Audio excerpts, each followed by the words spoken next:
regardez-la, toujours à faire la sainte. Signe les papiers et arrête de te ridiculiser. Aux funérailles de son père, le mari d'Evelyne s'est présenté avec sa maîtresse en rouge et lui a remis les papiers du divorce à côté du cercueil. Tout le monde s'attendait à ce qu'elle craque, mais elle a signé avec un sourire calme. Ce qu'ils ignoraient, c'était ce que son père lui avait laissé, et ce qui allait les frapper de plein fouet à peine 3 jours plus tard. Installez-vous confortablement, détendez-vous, alors que nous plongeons au cœur de cette histoire vraiment remarquable. L'église sentait les lys et le bois ciré, un parfum qu'Evelyne associerait à jamais aux adieux. Elle se tenait à l'avant, près du cercueil de son père, les doigts croisés, le dos droit, vêtue d'une simple robe noire qui tombait nettement jusqu'au sol. Son visage était serein, mais ses yeux étaient gonflés par des nuits sans sommeil. Les gens avançaient en une file lente, présentant leurs condoléances à voix basse. C'était un homme bon, répétait-il. Un homme fort. Evelyne hochait poliment la tête, murmurant des remerciements, gardant le contrôle d'elle-même car c'était ce que son père lui avait appris à faire. Rester de marbre, même quand le sol se dérobe. Puis les portes se sont rouvertes, une légère vague de murmures a balayé les bancs. Evelyne l'a senti avant de le voir. Elle a tourné légèrement la tête, et il était là, Thomas, mais il n'était pas seul. Sa main était entrelacée avec assurance dans les doigts d'une autre femme. La femme portait une robe rouge ajustée sous un manteau noir, son rouge à lèvres vif et sans complexe. Camilla, l'ancienne stagiaire d'Evelyne. Pendant un instant, l'église a semblé basculer. Thomas s'est avancé comme s'il était à sa place, comme si ce n'était pas une terre sacrée. Son expression n'était pas pleine de remords, elle était impatiente. Quand il l'a atteinte, il n'a pas baissé la voix. « Il faut qu'on règle ça », a-t-il dit en sortant une épaisse enveloppe de l'intérieur de son manteau. Evelyne l'a dévisagé. « Ici ? Il vaut mieux ne pas tarder », a-t-il répondu d'un ton neutre. Il n'y a plus besoin de faire semblant. Camilla s'est légèrement décalée derrière lui, balayant la pièce du regard avec une curiosité mal dissimulée. Les murmures se sont intensifiés, une vieille tante a eu un petit hoquet de surprise. Evelyne pouvait sentir chaque paire d'yeux peser sur son dos. Thomas a tendu l'enveloppe. « Il est temps, signe. » Ses doigts lui ont semblé froids lorsqu'elle l'a accepté. Elle ne l'a pas ouverte immédiatement. Au lieu de cela, elle l'a regardé, vraiment regardé. L'homme qu'elle avait épousé 5 ans plus tôt, l'homme qui lui avait tenu la main lors des visites à l'hôpital quand le cœur de son père avait commencé à lâcher. « Tu as choisi aujourd'hui », a-t-elle dit doucement. Il a soufflé, agacé.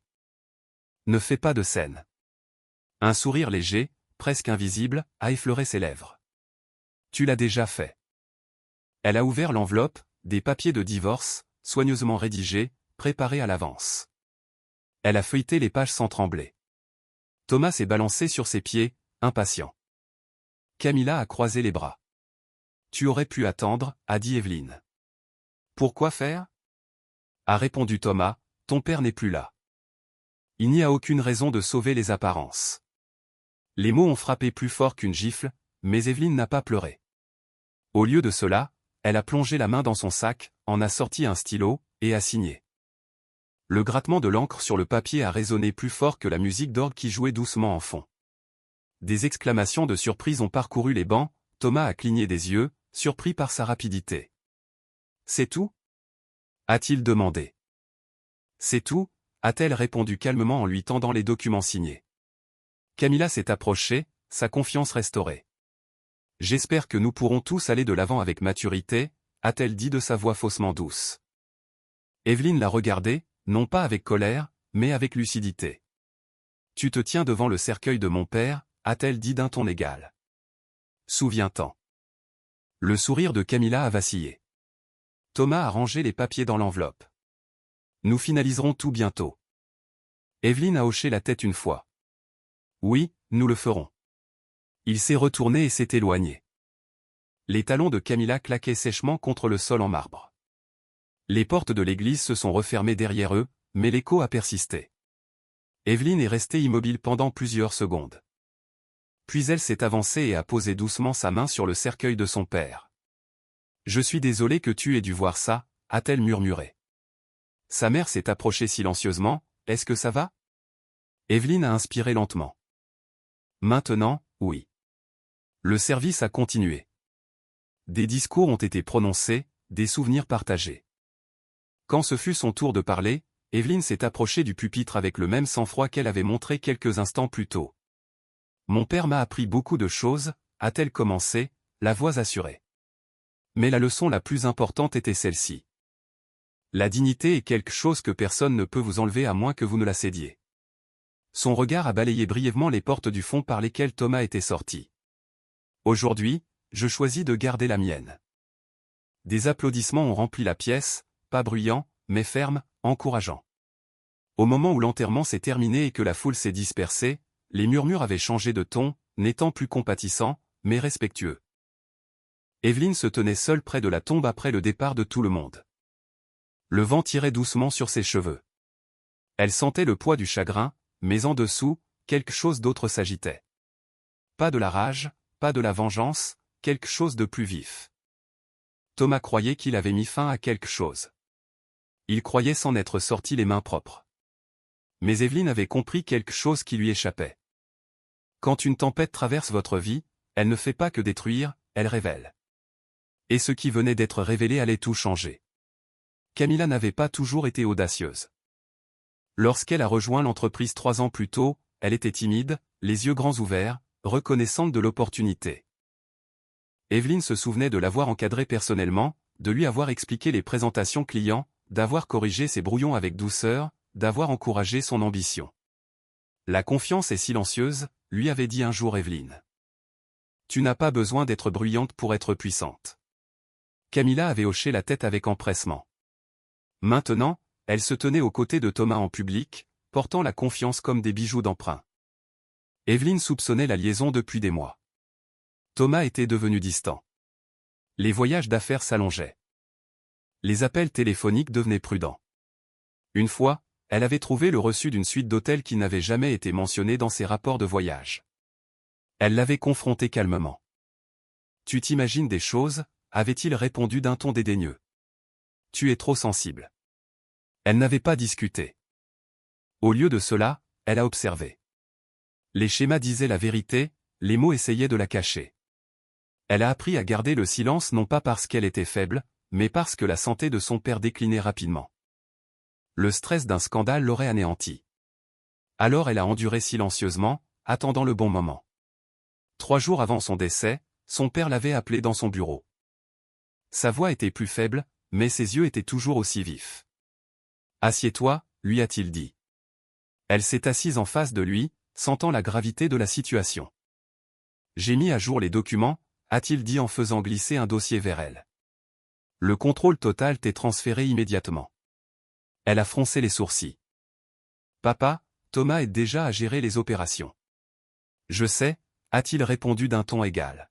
« C'est précisément pour cela que je l'ai fait. » Elle s'est figée. « Tu savais. » Il a soutenu son regard. « J'ai construit cette entreprise à partir de rien. Je reconnais l'opportunisme quand je le vois, et je le vois tourner autour de toi. » Des larmes avaient alors rempli ses yeux, non pas à cause de la trahison, mais de soulagement de ne pas être seul avec ses soupçons. « Tu mérites mieux » a dit doucement son père. « Et si jamais tu dois choisir entre maintenir la paix et te protéger, choisis-toi. » Maintenant, debout seule dans sa chambre 3 nuits après les funérailles, Evelyne a ouvert ce même dossier. Les documents officiels de transfert, les parts majoritaires, l'autorité exécutive totale. Tout avait été légalement exécuté avant sa mort. Thomas n'en avait aucune idée.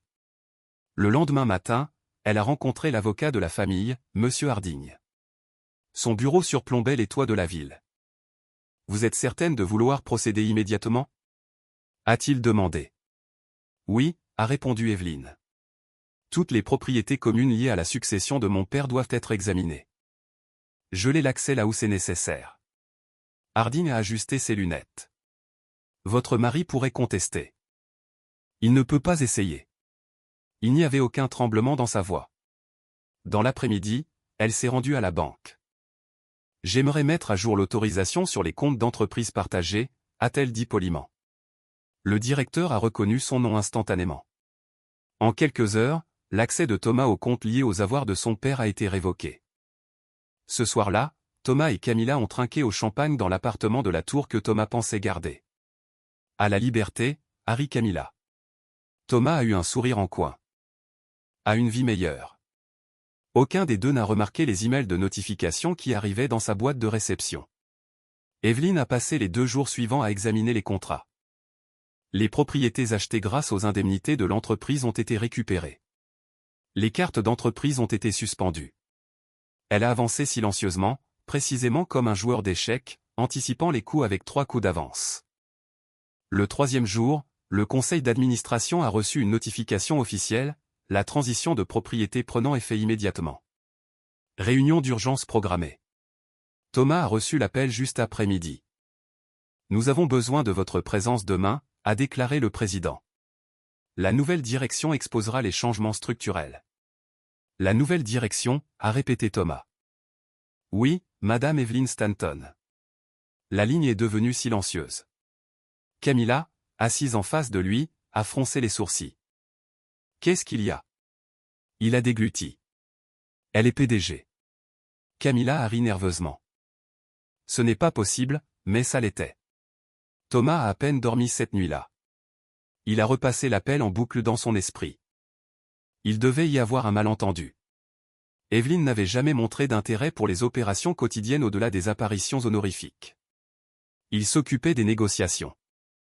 Il décrochait les contrats. Il se croyait indispensable. Le lendemain matin, il s'est habillé avec soin dans son costume le plus cher. La présentation comptait. Le contrôle comptait.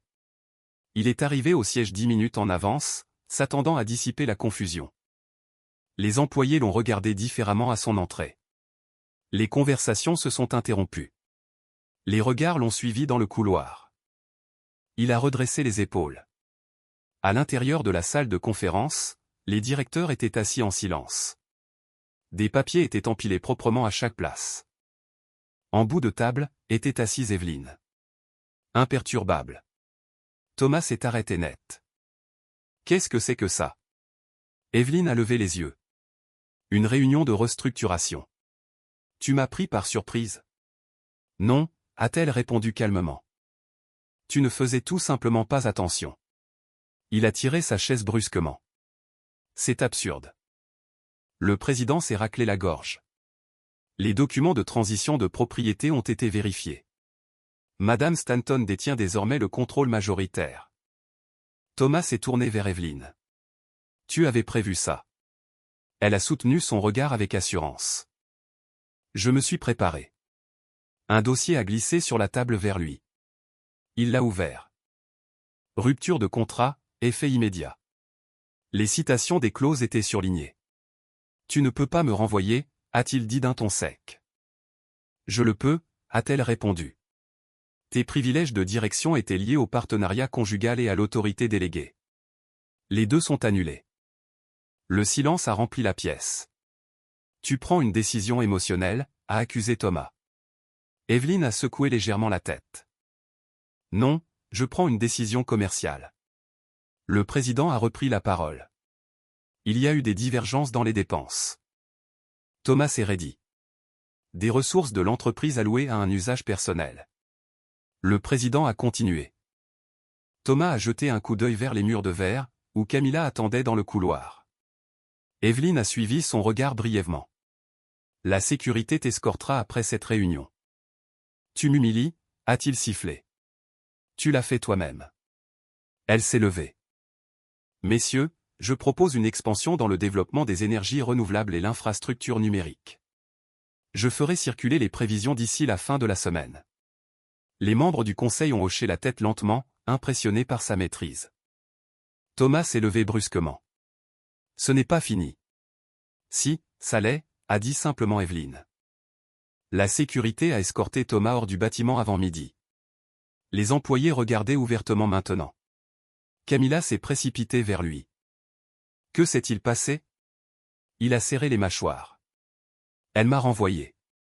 L'expression de Camilla est passée de la confusion à la peur. Et pour l'appartement? Thomas a vérifié son téléphone. Une notification d'accès refusée a clignoté pour le parking lié au bail de l'entreprise. Sa carte de crédit professionnel a été refusée quelques instants plus tard lorsqu'il a tenté un achat. À l'étage, Evelyne est restée dans la salle du conseil pour finaliser les documents. Elle n'a ressenti aucun triomphe. Seulement de la stabilité. Monsieur Harding a appelé. Tout est sécurisé légalement.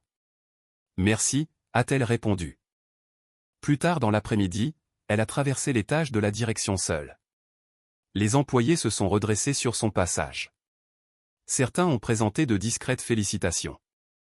Elle les a reconnus poliment. Dans l'ancien bureau de son père, elle a fait une pause. La pièce portait encore sa présence. Elle a posé sa main sur le bureau et s'est accordé une grande inspiration. « Je me suis choisi », a-t-elle murmuré. Il n'y a pas eu de feu d'artifice. Pas d'applaudissements. Juste de la clarté. Dans la soirée, les déclarations officielles étaient rédigées. Thomas Stanton n'occupait plus aucun poste de direction au sein de l'entreprise. Les actifs utilisés de manière inappropriée feraient l'objet d'un examen. Les opérations se poursuivraient sous la nouvelle direction. À l'autre bout de la ville, Thomas était assis dans un salon sombre avec Camilla, le poids de la réalité s'installant lourdement entre eux. « Tu avais dit que c'était à nous », a marmonné Camilla. « Ça l'était », a-t-il lâché. Jusqu'à ce qu'elle quoi? L'a défié Camilla. Se montre plus intelligente que toi? Il n'avait pas de réponse. Pendant ce temps, Evelyn finalisait la dernière signature de la journée. Le soleil a plongé sous la ligne d'horizon à l'extérieur de sa fenêtre. Elle se tenait seule dans le bureau qui lui appartenait désormais entièrement.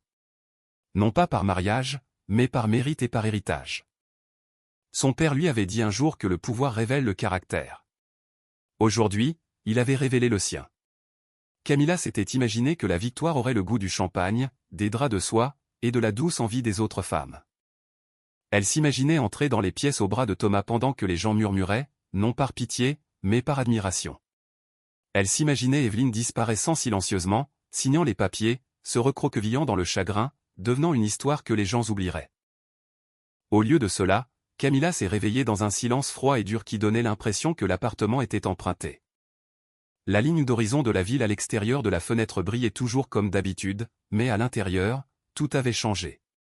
Thomas était assis au bord du canapé, sa veste de costume jetée sur une chaise, le téléphone pressé contre son oreille, le visage tendu par la colère. Il ne la regardait pas. Il ne lui parlait même pas, il écoutait quelqu'un qui ne lui donnait manifestement pas la réponse qu'il souhaitait. « Comment ça, le bail est à la charge de l'entreprise » a sèchement répondu Thomas. « Je l'ai payé, » une pause. « Non, ne me dites pas ça. Je dois parler à un responsable. » Il a mis fin à l'appel violemment et a jeté le téléphone sur le coussin. Camilla s'est déplacée lentement depuis la chambre. L'ourlet de sa robe de chambre effleurait le sol.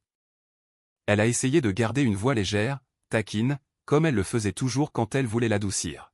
« Bébé, détends-toi » a-t-elle dit. « C'est juste un malentendu. » C'est Evelyn. Elle est sous le coup de l'émotion. Les yeux de Thomas ont lancé des éclairs. « L'émotion » a-t-il répété d'un ton assez tranchant pour couper. « Tu crois que les émotions obtiennent les votes du conseil d'administration? Tu crois que les émotions ferment des comptes ?» Le sourire de Camilla a vacillé. Elle a resserré sa robe de chambre autour d'elle comme si la chaleur pouvait la protéger de la froideur de sa voix. « Je ne comprends pas » a-t-elle insisté. « Tu as dit qu'elle n'était pas comme ça. Tu as dit qu'elle était discrète. » Elle était discrète, a dit Thomas en se levant. Il a fait les 100 pas dans le salon comme un homme piégé. Discrète ne veut pas dire stupide. Discrète veut juste dire qu'elle écoutait. L'estomac de Camilla s'est noué. Elle l'a regardé chercher à nouveau sur son téléphone, tapant frénétiquement, ouvrant des applications, actualisant. Il a essayé de commander un petit déjeuner via une application de livraison et le paiement a été refusé. Il a essayé une autre carte, refusée. Il s'est frotté le visage, la mâchoire serrée. Que se passe-t-il? A demandé Camilla, bien qu'elle le sût déjà. Thomas l'a foudroyée du regard comme si elle avait apporté le malheur dans la pièce.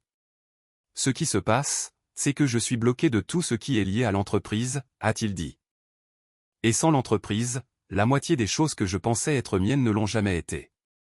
Camilla a fait un pas prudent en avant, mais tu as des économies, n'est-ce pas? Tu as des fonds personnels. Le rire de Thomas était laid. Des fonds personnels, a-t-il répété amèrement. Tu veux dire ce qu'Evelyn a aidé à stabiliser quand mes investissements ont mal tourné l'année dernière? La gorge de Camilla s'est asséchée. Elle ne le savait pas.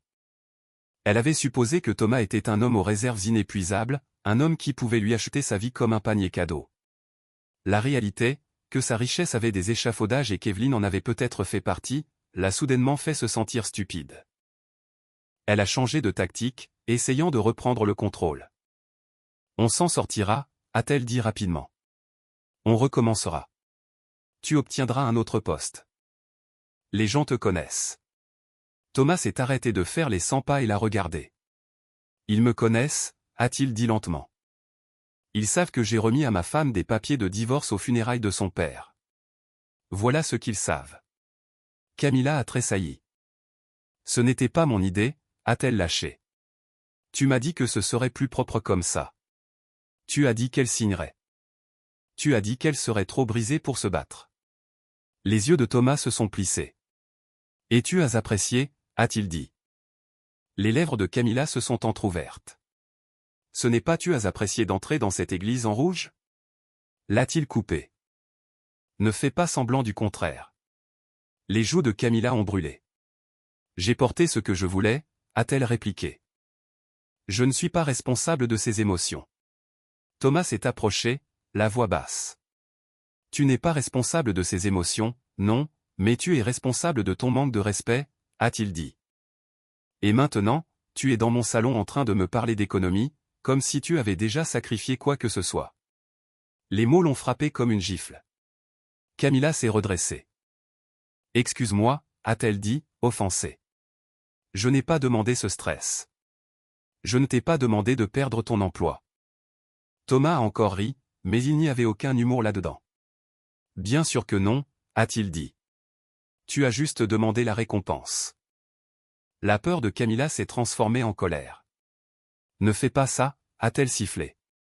Ne te retourne pas contre moi parce qu'elle t'a surpassé. Il l'a fixée, respirant bruyamment. Et pendant un instant, l'appartement ne contenait rien d'autre que de la tension. Puis son téléphone a vibré. Thomas a baissé les yeux et son expression a de nouveau changé, cette fois en alarme. Camilla s'est penchée en avant. Qu'est-ce que c'est? Thomas a dégluti. Je viens de recevoir un email, a-t-il dit lentement, les yeux balayant l'écran. Avis d'expulsion immédiate. La direction immobilière dit que le bail est résilié suite à un examen de l'entreprise. Nous avons 48 heures. Le cœur de Camilla a sombré. 48 heures, a-t-elle répété, la voix montant. Non, ce n'est pas possible. C'est chez moi maintenant. Le regard de Thomas s'est levé d'un coup. Chez toi, a-t-il fait écho. Camilla, ton nom ne figure sur rien. Son visage s'est crispé. Je suis ta partenaire, a-t-elle insisté. Tu m'as amené ici, tu as promis. J'ai promis une vie que je n'ai pas assurée, a dit durement Thomas. Et j'ai fini de faire des promesses. Les yeux de Camilla se sont remplis de larmes furieuses. Alors on fait quoi maintenant, a-t-elle exigé. Tu vas juste ramper vers elle? Le visage de Thomas s'est déformé. Elle ne me reprendrait pas, a-t-il dit. Et même si elle le faisait, elle ne le ferait pas par amour pour moi. Elle le ferait parce qu'elle veut me regarder supplier. La voix de Camilla s'est adoucie pendant un moment, calculatrice. Alors laisse-moi lui parler, a-t-elle dit. De femme à femme, je peux la calmer. Thomas l'a regardée comme si elle avait perdu la tête. Tu penses pouvoir la calmer, a-t-il demandé. Après ce que tu as fait dans cette église. La fierté de Camilla s'est soulevée. Je peux être persuasive, a-t-elle dit. Thomas a détourné le regard. Si tu veux te ridiculiser, vas-y, a-t-il marmonné. Mais ne m'implique pas. Camilla s'est tenue plus droite, déterminée à prouver qu'elle n'était pas qu'un accessoire. En moins d'une heure, elle était habillée, maquillée de façon impeccable, sa confiance reconstruite. Elle est arrivée au bâtiment de l'entreprise le menton haut, passant devant le bureau de réception comme si elle y avait sa place. La réceptionniste s'est levée immédiatement. Madame, puis-je vous aider? Je suis ici pour voir Evelyn Stanton, a dit Camilla avec fluidité. Les yeux de la réceptionniste l'ont parcouru, la reconnaissance naissant. L'air s'est tendu. Avez-vous un rendez-vous? Non, a répondu Camilla, mais elle voudra me voir. La réceptionniste a appuyé sur le bouton du téléphone. Mademoiselle Stanton, il y a une Camilla ici pour vous voir. Camilla a retenu son souffle, s'attendant à de la colère, peut-être même à un refus dramatique. Ce à quoi elle ne s'attendait pas, c'était au ton calme de la réceptionniste après la réponse. Mademoiselle Stanton dit qu'elle n'est pas disponible, a dit la réceptionniste. Elle m'a demandé de vous dire de quitter le bâtiment. Le visage de Camilla s'est tendu. Dites-lui que c'est important, a-t-elle insisté. Dites-lui que je veux juste 5 minutes. L'expression de la réceptionniste est restée polie mais ferme. Mademoiselle Stanton m'a également demandé de vous informer que la sécurité vous escortera si vous ne partez pas immédiatement. Les joues de Camilla ont brûlé. L'humiliation est montée rapidement, aiguë et publique. Les gens à proximité écoutaient. Elle pouvait sentir les regards se tourner. Elle a forcé un sourire qui n'a pas atteint ses yeux. Très bien, a-t-elle dit d'un ton sec. Dites-lui qu'elle est mesquine. La réceptionniste n'a pas répondu. Camilla est sortie en trombe, le talon frappant le sol, mais sa confiance s'est effondrée lorsqu'elle a atteint le parking. Elle s'est assise dans sa voiture, les mains tremblantes, composant le numéro de Thomas. Il n'a pas répondu. Elle a réessayé, toujours rien. Pour la première fois, ça l'a frappé clairement. Elle n'était pas une partenaire. Elle était pratique. Et la commodité était la première chose que les hommes laissaient tomber quand les conséquences arrivaient. Ce soir-là, lorsqu'elle est retournée à l'appartement, Thomas faisait ses valises. « Tu pars ?» a demandé Camilla, stupéfaite. Thomas n'a pas levé les yeux. « Je déménage mes affaires. » A-t-il dit platement, « Je ne vais pas laisser la sécurité jeter mes costumes. » La voix de Camilla s'est brisée de rage. « Et moi ?» Thomas a fait une pause, puis l'a enfin regardé. Ses yeux étaient froids. « Tu te débrouilleras, a-t-il dit. Tu le fais toujours. » Camilla l'a fixé, le souffle bloqué dans sa poitrine. « Alors je ne suis rien. » Thomas a ramassé une boîte. « Tu étais un choix que j'ai fait, a-t-il dit, et maintenant j'en paie le prix. » Il est passé devant elle sans un mot de plus, laissant la porte ouverte derrière lui comme une insulte. Camilla est restée seule dans le silence, réalisant que le rêve pour lequel elle s'était battue s'était transformé en une pièce vide et un compte à rebours. De l'autre côté de la ville, Evelyn était assise dans l'ancien bureau de son père après les heures de travail, examinant des rapports. Monsieur Harding avait appelé plus tôt. Camilla a essayé de vous voir, avait-il dit.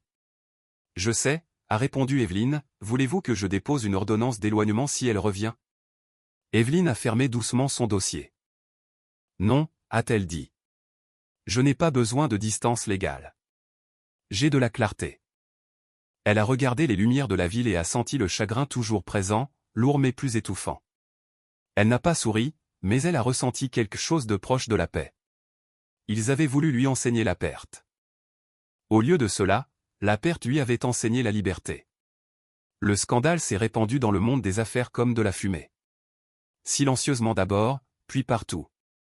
Non pas parce qu'Evelyn avait publié quoi que ce soit. Non pas parce qu'elle avait mendié de la sympathie. Cela s'est répandu parce que les gens ont été témoins du franchissement d'une ligne, puis ont regardé les conséquences arriver avec précision.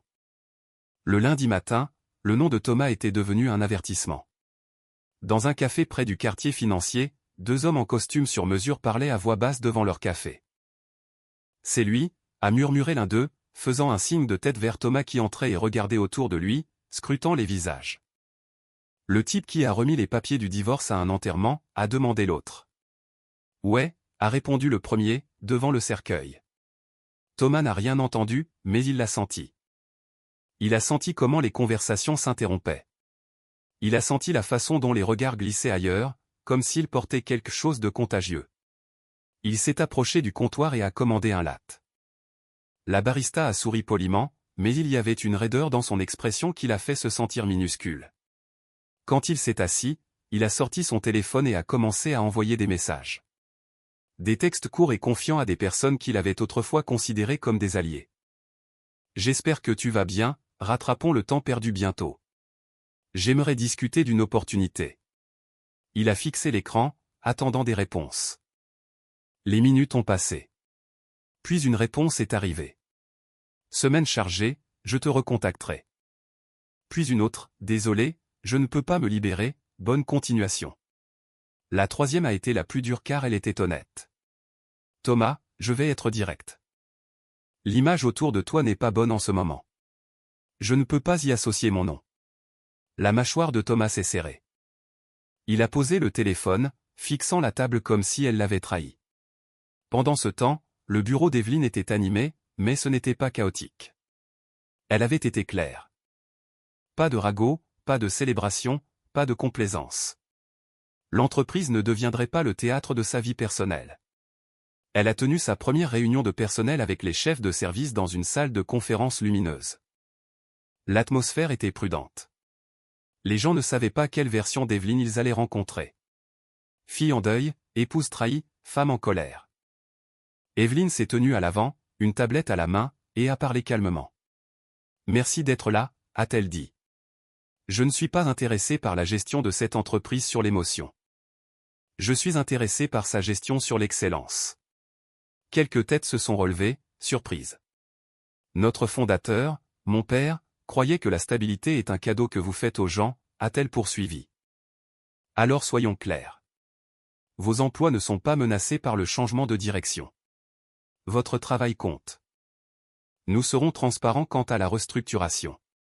Nous récompenserons la compétence. Nous arrêterons le gaspillage et nous protégerons l'intégrité de cette entreprise. Un homme des finances s'est raclé la gorge. Il y a des inquiétudes concernant la perception du public, a-t-il dit prudemment. Evelyne a soutenu son regard. Il y a toujours des inquiétudes, a-t-elle répondu. Nous y répondrons par la performance, pas par le bruit. Après la réunion, plusieurs employés se sont attardés, incertains s'ils devaient parler. Une jeune femme du marketing s'est approchée en premier. Mademoiselle Stanton, a-t-elle dit doucement. Je veux juste vous dire merci. Evelyne a légèrement incliné la tête. Pourquoi? Pour avoir tenu bon, a répondu la jeune femme. Beaucoup d'entre nous ont regardé ce qui s'est passé. Cela a donné aux gens le sentiment que peut-être nous n'avons pas à tolérer le manque de respect pour maintenir la paix. L'expression d'Evelyne s'est adoucie, mais sa voix est restée assurée.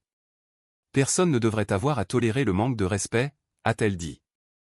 À la mi-journée, la déclaration officielle du Conseil circulait. Thomas Stanton avait été licencié pour violation des politiques et utilisation abusive des ressources de l'entreprise. Cela ne mentionnait pas la liaison. Cela ne mentionnait pas les funérailles. C'était net, professionnel, dévastateur dans sa simplicité. Thomas l'a lu sur son téléphone dans un parking. Ses mains tremblaient de fureur. Il a composé le numéro d'Evelyne, mais il est tombé directement sur la messagerie. Il a rappelé. Toujours la messagerie. Il a quand même conduit jusqu'au bâtiment, convaincu qu'il pourrait forcer une conversation. La sécurité l'a arrêté à l'entrée. « Je suis ici pour une réunion », a dit Thomas en forçant un sourire. L'expression du vigile n'a pas changé. « Vous n'êtes pas autorisé », a-t-il répondu. « Je suis Thomas Stanton », a dit Thomas d'un ton sec, comme si son nom devait ouvrir des portes. Le garde a hoché la tête une fois. « Nous savons qui vous êtes », a-t-il dit. « C'est pour cela que vous n'êtes pas autorisé. » Le visage de Thomas a rougi. « Laissez-moi parler à Evelyne », a-t-il exigé. Le garde a légèrement levé sa radio. « Mademoiselle Stanton a donné l'instruction que vous ne devez pas être admis sans rendez-vous préalable », a-t-il dit. La voix de Thomas s'est tendue. « Vous allez me bloquer l'accès à ma propre entreprise. » Les yeux du garde étaient fixes. « Ce n'est pas votre entreprise », a-t-il dit. Thomas a reculé, abasourdi par la brutalité. Des gens passaient en jetant des coups d'œil vers lui, certains le reconnaissaient, certains murmuraient.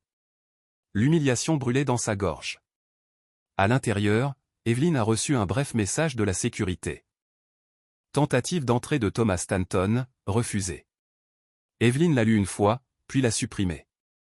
Elle est retournée à son emploi du temps, négociation avec les fournisseurs, évaluation des services, audit juridique. Plus elle travaillait, plus elle comprenait à quel point la stabilité de l'entreprise avait été silencieusement portée par son père, et à quel point elle avait été exploitée par Thomas sous le couvert du charme et du mariage. En fin d'après-midi, M. Harding est entré dans son bureau avec un autre dossier. « D'autres notes de frais ?» a-t-il dit. Evelyne a feuilleté les documents, hôtel, dîner client qui n'en étaient pas, achat de luxe étiqueté comme cadeau pour les partenaires. Le modèle n'était pas seulement une trahison, c'était un sentiment de droit absolu. Elle a fermé lentement le dossier. Procéder au recouvrement, a-t-elle dit. Harding a hésité. Il dira que vous faites ça par dépit. Evelyn a levé les yeux. Il peut dire tout ce qui l'aide à dormir, a-t-elle répondu. Ce n'est pas du dépit, c'est de la responsabilité. Ce soir-là, Evelyn a assisté à une petite réunion d'actionnaires de longue date dans une salle à manger privée. Elle ne voulait pas y aller, mais le président avait insisté sur le fait que cela stabiliserait la confiance. À son entrée, les gens se sont levés, pas de façon dramatique, mais avec respect. Une femme d'une 60aine d'années s'est approchée en premier. « Votre père serait fier », a-t-elle dit doucement. Evelyn a dégluti. « Merci », a-t-elle répondu. Un autre homme a tendu la main. « Nous étions inquiets », a-t-il admis.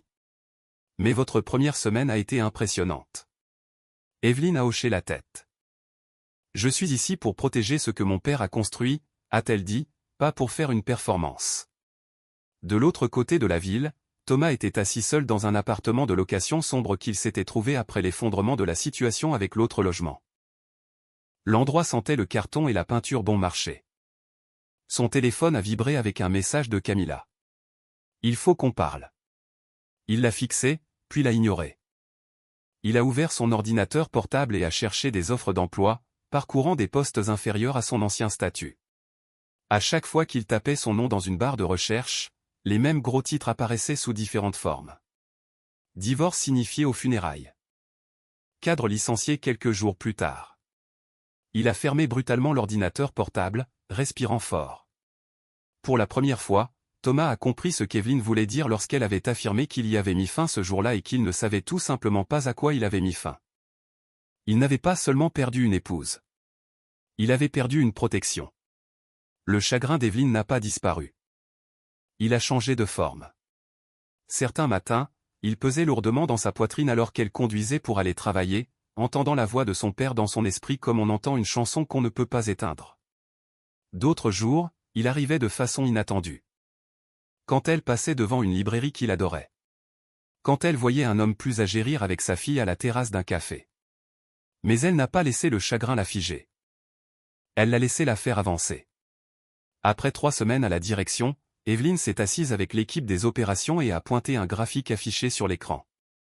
Cette division est sous-performante parce qu'elle est traitée comme un projet secondaire, a-t-elle dit. Soit nous la renforçons, soit nous la fermons. Nous ne la traînons pas, la pièce est restée silencieuse.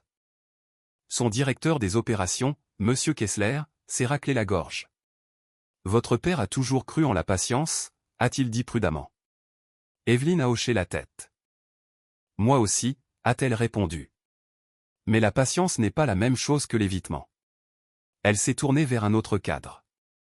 De quelles ressources avez-vous besoin pour rendre cette division rentable d'ici 6 mois? Le cadre a cligné des yeux, pris au dépourvu par sa franchise. Un budget plus clair, a-t-il admis, et une stratégie de vente dédiée. Alors vous l'aurez, a dit Evelyn. Si vous produisez des résultats. Elle a commencé la restructuration d'une main ferme, réduisant le gaspillage, améliorant la transparence et indiquant clairement que la loyauté ne s'achèterait plus par des faveurs. Elle a créé des canaux de signalement anonymes pour les mauvaises conduites. Elle a révisé les politiques d'embauche pour empêcher le népotisme déguisé en mérite. Les employés ont commencé à parler de l'entreprise différemment, non pas avec peur, mais avec un espoir prudent. Un après-midi, Evelyn a traversé le département des stages à l'improviste. Les jeunes stagiaires se sont redressés sur leur siège. Nerveux. Leurs responsables se sont levés rapidement. « Madame Stanton, nous ne savions pas que vous veniez », a dit l'une d'elles. Evelyn a souri légèrement. « C'est pour cela que je suis ici », a-t-elle répondu. Elle s'est arrêtée devant un bureau où une jeune femme fixait son écran, les yeux fatigués mais concentrés. La fille a levé les yeux rapidement. « Comment tu t'appelles » a demandé Evelyn. « Lena » a répondu la stagiaire. « Sur quoi travailles-tu » a demandé Evelyn, se penchant légèrement pour voir. « Une ébauche de présentation pour le client Greenfield » a dit Lena d'une voix tremblante. « J'apprends encore. » Evelyn a hoché la tête. « As-tu des conseils » Lena a hésité, puis a admis. « Pas vraiment, tout le monde est occupé. » Evelyne s'est redressée. Cela se termine aujourd'hui, a-t-elle dit calmement. Elle s'est tournée vers le manager. Assigner un mentor à chaque stagiaire d'ici demain. Personne n'apprend en étant ignoré. Le manager a hoché la tête rapidement. Oui, madame. Léna a dévisagé Evelyne, surprise. Merci, a-t-elle murmuré. Evelyne a soutenu son regard avec douceur. Travail dur, a-t-elle dit. Et ne laisse personne te faire te sentir petite parce que tu veux grandir. En s'éloignant, elle a ressenti une étrange piqûre, non pas de l'amertume mais une prise de conscience. Camilla s'était assise autrefois dans ces mêmes couloirs en tant que stagiaire. Camilla avait reçu une opportunité. Elle avait simplement choisi le manque de respect plutôt que l'intégrité. Evelyne ne laisserait pas ce choix empoisonner la façon dont elle traitait les autres. En dehors du travail, la vie d'Evelyne est devenue plus calme, plus saine. Elle a emménagé temporairement dans une maison plus petite, en attendant que les propriétés liées au divorce soient finalisées. Elle ne l'a pas décorée de façon somptueuse. Elle a fait simple. Un éclairage chaleureux, quelques photos encadrées de son père, des fleurs fraîches sur la table de la cuisine. Sa mère est passée un soir, portant un petit récipient de nourriture faite maison. « Tu as perdu du poids », a dit doucement sa mère en l'examinant du regard. Evelyne a haussé légèrement les épaules. « J'ai été très occupée. » Sa mère a posé le récipient. « Être occupée n'est pas la même chose qu'aller bien », a-t-elle dit avec douceur. Evelyne s'est adossée au comptoir, laissant échapper un long soupir. « Je vais bien », a-t-elle dit, « j'apprends juste à quoi ressemble la paix sans compromis constant. » Sa mère l'a observé. « Est-ce qu'il te manque ?» a-t-elle demandé, prudente. Evelyne n'a pas fait semblant. « Celui que je croyais qu'il était me manque », a-t-elle admis, « mais je ne regrette pas ce qu'il est devenu. » Sa mère a hoché la tête, compréhensive. « Ton père disait souvent qu'une personne te montre qui elle est quand elle pense que tu ne peux pas partir, » a-t-elle dit. Les yeux d'Evelyne se sont adoucis. « Il l'a fait », a-t-elle répondu. Des semaines plus tard, l'entreprise a annoncé la création de 2 nouvelles divisions, une branche de développement des énergies renouvelables et une unité d'infrastructure numérique. La presse a contacté Evelyne immédiatement, avide d'un gros titre. Elle a refusé les interviews. Elle a refusé d'être réduite à un spectacle. Au lieu de cela, elle s'est concentrée sur les résultats, les contrats se sont améliorés, la confiance des investisseurs s'est stabilisée, le moral des employés a grimpé. Lors d'un examen trimestriel du conseil d'administration, le président s'est adossé à son fauteuil, impressionné. « Vous avez fait en quelques mois ce que la plupart des dirigeants mettent des années à faire », a-t-il dit. Evelyne a répondu calmement, « Je n'ai pas de temps à perdre. » Après la réunion, elle se tenait près de la fenêtre de son bureau, regardant la ville bouger. Monsieur Harding est entré avec une dernière mise à jour. La procédure de divorce avance proprement, a-t-il dit. Le camp de Thomas n'a déposé aucune contestation sérieuse. Il est resté silencieux. Evelyne a hoché la tête lentement. Bien, a-t-elle dit. Harding a hésité. Vous avez géré cela avec retenue, a-t-il ajouté. Beaucoup de gens seraient allés plus loin. Evelyne l'a regardé. Je n'ai pas fait ça pour punir, a-t-elle dit. Je l'ai fait pour protéger. Ce soir-là, Evelyne a visité la tombe de son père seul. Elle a posé doucement des fleurs fraîches sur l'herbe, et s'est assise en silence pendant un long moment. L'air était frais, le ciel sombre. Je ne me suis pas effondrée, a-t-elle murmuré. Je ne leur ai pas donné la version de moi qu'ils attendaient. Elle a fermé brièvement les yeux, laissant le silence l'envelopper. Tu me manques, a-t-elle dit, la voix douce, mais je t'entends. Dans tout ce que je fais, je t'entends. Elle s'est levée, en s'époussetant les mains, et a regardé une fois de plus le nom gravé dans la pierre. Puis elle est retournée à sa voiture sans regarder par-dessus son épaule, non pas parce qu'elle fuyait le passé, mais parce qu'elle avait cessé de vivre à l'intérieur de celui-ci. La pluie frappait les murs de verre du bureau d'Evelyne à un rythme régulier, comme si la ville elle-même comptait le temps. La journée avait été longue. Des réunions, des approbations, la révision finale d'une proposition qui ouvrirait des portes dont son père rêvait autrefois. Au moment où le dernier cadre est parti, le bâtiment a semblé plus calme, plus propre, comme si le bruit des attentes des autres avait enfin été laissé dehors. Evelyne se tenait près de la fenêtre, les bras croisés, regardant vers le bas les lampadaires transformant les routes mouillées en rubans d'or. Elle ne pensait plus à Thomas, plus maintenant. Elle pensait aux marges, au développement du personnel, à l'intégrité des fournisseurs, le genre de pensées qui construisent des empires, pas des mariages. On a frappé doucement à la porte. Son assistante Marla a passé la tête. Mademoiselle Stanton, il y a quelqu'un en bas qui insiste pour vous voir. Evelyn ne s'est pas retournée. A-t-il un rendez-vous? Non, a dit Marla prudemment, mais c'est Thomas. Le nom ne l'a pas frappé comme autrefois. Il s'est posé comme un poids familier qu'elle avait déjà appris à porter différemment. Evelyn a expiré lentement. Il n'est pas autorisé à entrer, a-t-elle dit, je l'ai dit à la sécurité. A répondu Marla. Il a dit qu'il attendrait dehors s'il le faut. Il est trempé. Evelyn s'est retournée alors, son expression calme. Marla, il peut attendre dehors aussi longtemps qu'il le veut. Marla a hésité. Il demande 5 minutes. Les yeux d'Evelyn se sont légèrement plissés, pas de colère, mais d'évaluation. Elle connaissait le ton du désespoir. Elle avait vécu avec sous des formes plus discrètes.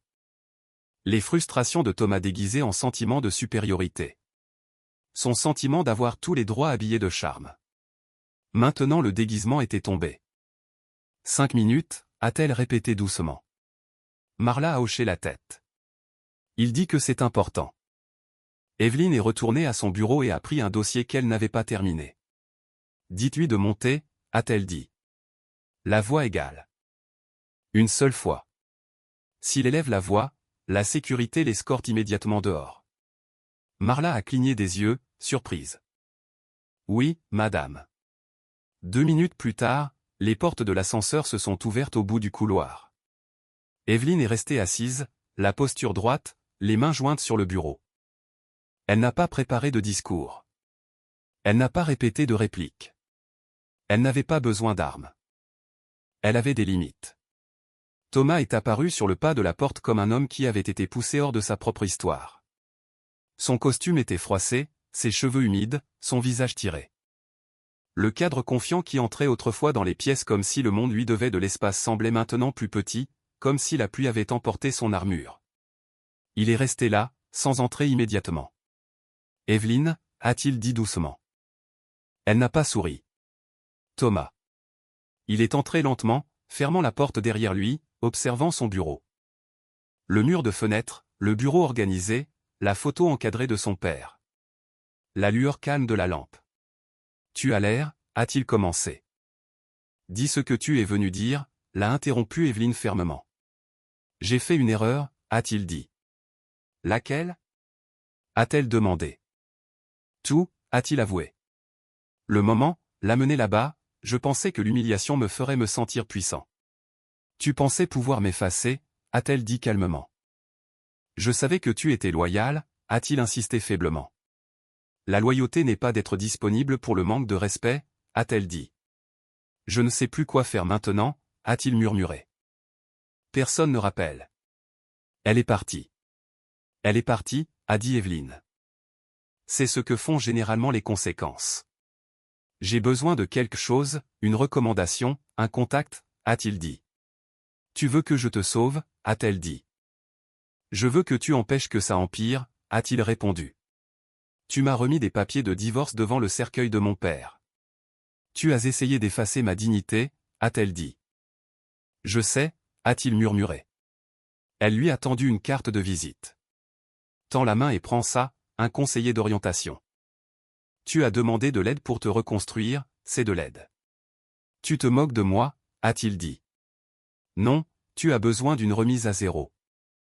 Tiens-toi debout sans emprunter le nom de quelqu'un d'autre, a-t-elle répondu. Tu étais mon mari. Et tu as utilisé ce titre comme une clé pour des pièces que tu n'avais pas gagnées. La porte est fermée, a-t-elle dit. Il a fixé la carte. Après tout ça, c'est tout ce que j'ai. Après tout ça, tu as ce que tu m'as laissé. Une fin nette, a-t-elle dit. Je t'aimais, a-t-il murmuré. Tu aimais ce que je fournissais. La paix, l'accès, la stabilité. Quand mon chagrin est devenu un inconvénient pour toi, tu as choisi la cruauté, a-t-elle dit. Il a hoché la tête lentement. Je suis désolé. Evelyn a reconnu les mots sans leur donner de pouvoir. Il est parti. Est-ce que tu regrettes d'avoir signé si vite? A-t-il demandé. Non, j'ai relâché ce qui était déjà mort, a-t-elle dit. Elle s'est sentie plus légère. Les gens supposaient que le cadeau le plus précieux d'un père était l'argent. Evelyne a appris que c'était la clarté. Lors d'une réunion de personnel, un fournisseur l'a flattée. Elle a demandé « Pourquoi vos prix ont-ils augmenté de 12% sans modification des prestations ?» Il a bégayé. « Montrez-moi la répartition », a-t-elle dit. Mon père m'a appris à ne pas récompenser la manipulation. La force, c'est l'honnêteté sans s'effondrer, a-t-elle rappelé à son responsable des achats. À la maison, elle a lu le carnet de son père. Ne laisse jamais l'émotion t'aveugler, mais ne laisse jamais la fierté te réduire au silence. Sa mère l'a remarqué, tu as changé. Est-ce mal? A demandé Evelyne. Non. Forte, tu vois clair dans les choses, a dit sa mère.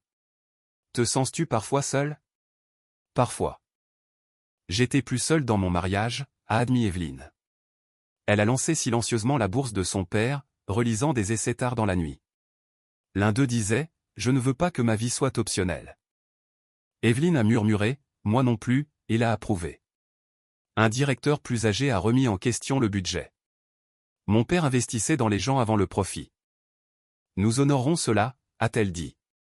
Thomas s'était mépris sur elle. La douceur n'était pas une faiblesse. La loyauté n'était pas une dépendance. Sa force avait attendu le moment où elle cesserait de négocier sa propre valeur. Le soir, elle s'est arrêtée devant la photo de son père. Il pense que tu m'as laissé de l'argent. Tu m'as laissé une colonne vertébrale. Elle est sortie, l'esprit clair et libéré. Une année s'est écoulée d'une façon qu'Evelyne n'aurait jamais imaginée. Le temps ne l'a pas guérie en effaçant ce qui s'était passé. Il l'a guérie en prouvant qu'elle pouvait y survivre. Le premier anniversaire de la mort de son père est arrivé par une matinée radieuse, le ciel dégagé et bleu, comme si le monde ne se souvenait pas de la douleur attachée à cette date. Evelyne s'est réveillée tôt, s'est habillée d'un simple chemisier crème et d'un pantalon sombre ajusté, les cheveux soigneusement relevés. Elle ne portait pas de noir. Elle ne s'habillait pas comme le deuil. Elle s'habillait comme une femme qui avait appris à porter la perte sans la laisser la définir. Sa mère l'a rejointe à l'entrée de l'église. Elles se sont tenues côte à côte, écoutant le doux bourdonnement des invités qui arrivaient. Cette fois, les gens venaient pour quelque chose de différent, pas un enterrement, pas un scandale, une cérémonie de remise de bourse. La même église où Evelyne avait été humiliée est devenue l'endroit où elle s'est tenue sur une scène, calme, posée, maîtresse de sa propre histoire. Des rangées de jeunes étudiants étaient assis sur les bancs, nerveux et pleins d'espoir. Leurs familles remplissaient les rangées du fond, vêtues de leurs plus beaux vêtements, les yeux brillants de fierté. La mère d'Evelyne s'est penchée. « Ton père sourirait tellement fort », a-t-elle murmuré. Evelyne a inspiré lentement. « Je l'espère », a-t-elle répondu. Le pasteur a accueilli tout le monde et a parlé brièvement d'héritage. « L'héritage n'est pas ce que nous laissons derrière nous », a-t-il dit. L'héritage est ce que nous construisons chez les gens. Evelyne a écouté, les mains jointes, sentant la présence de son père dans les mots. Puis ce fut son tour. Elle s'est dirigée vers le pupitre sans précipitation. Le microphone a capté sa respiration régulière. L'église était silencieuse, d'un silence qui semblait respectueux, et non étouffant. Mon père croyait en la dignité, a commencé Evelyne. Pas le genre qu'on joue, le genre qu'on vit. Elle a balayé la pièce du regard, ses yeux se posant sur des étudiants qui serraient des papiers dans leurs mains comme des rêves fragiles. Il croyait que le talent est partout, a-t-elle continué, mais pas l'opportunité. Alors aujourd'hui, nous n'honorons pas seulement sa mémoire, nous transmettons ses valeurs vers l'avenir. Elle a présenté la première bénéficiaire, puis le suivant. Un par un, les jeunes se sont avancés, tremblants, souriant, luttant contre les larmes. Les familles murmuraient des prières à mi-voix. Quand le nom de Nia a été appelé, la fille dont l'essai avait ému Evelyne, Nia s'est avancée avec de grands yeux, les mains tremblantes. Evelyne lui a tendu le certificat et s'est penchée assez près pour parler doucement. « Ne rends pas ta vie optionnelle », a murmuré Evelyne. Les yeux de Nia se sont remplis. « Je ne le ferai pas », a-t-elle murmuré en retour. Des applaudissements se sont élevés, remplissant l'église de chaleur. Evelyne a reculé, laissant le moment appartenir aux étudiants. Elle pouvait sentir l'air changer dans la pièce, comme si l'espoir devenait quelque chose de tangible. Après la cérémonie, des familles s'approchaient d'Evelyne pour la remercier. Un père aux mains rugueuses a serré la sienne fermement. « Vous ne savez pas ce que cela signifie » a-t-il dit, la voix épaisse. Evelyne a hoché la tête. « Si » a-t-elle répondu doucement. « C'est pour cela que nous l'avons fait. » Sa mère regardait à quelques pas de là, les yeux brillants de fierté. À l'extérieur de l'église, le soleil était éclatant. Les gens se sont rassemblés pour des photos. Les étudiants riaient nerveusement, serrant leurs certificats. Evelyne se tenait un peu à l'écart, regardant, ressentant la douleur de l'absence de son père, mais ressentant aussi quelque chose de plus fort. Elle avait transformé la douleur en structure. Elle avait transformé la perte en un pont. Une voiture familière est passée lentement dans la rue et a continué sa route. Evelyne n'a pas tourné la tête. Elle n'en avait pas besoin. Elle ne poursuivait plus les vieux fantômes. Sa mère s'est avancée à ses côtés. « Tu as bien agi » a-t-elle dit. Evelyne a expiré, un petit sourire se formant. « J'ai fait ce qu'il aurait voulu » a-t-elle répondu. Sa mère a hoché la tête. « Et ce que tu méritais » a-t-elle ajouté. Evelyne a levé les yeux vers les portes de l'église, les mêmes portes qui avaient autrefois encadré son humiliation. Dans son esprit, elle a vu la femme qu'elle avait été ce jour-là, vêtue de noir, se contrôlant, signant des papiers avec des mains qui refusaient de trembler. Les gens avaient pensé que cette signature signifiait la défaite. Ils avaient tort. Cette signature était une libération, une décision, une limite. Evelyne s'est détournée de l'église et a marché vers les étudiants qui l'attendaient, vers les rires, vers l'avenir qu'elle avait construit de ses propres mains. Elle n'était plus la femme qui suppliait d'être choisie. Elle était la femme qui s'était choisie elle-même et qui avait ensuite choisi de construire quelque chose qui survivrait à la trahison. Merci d'avoir regardé. Si cette histoire vous a ému, mettez un j'aime et partagez-la pour que d'autres puissent aussi en tirer des leçons. N'oubliez pas de vous abonner pour d'autres histoires puissantes. À la prochaine. Merci d'avoir suivi l'histoire d'aujourd'hui. Si vous l'avez trouvée intéressante, veuillez me soutenir avec un like et un abonnement à la chaîne. À bientôt dans les prochaines vidéos. Cette vidéo est une œuvre de fiction appartenant au genre de la science-fiction. L'ensemble du contenu, des personnages, des décors et des événements est le produit de l'imagination. Créé uniquement à des fins de divertissement.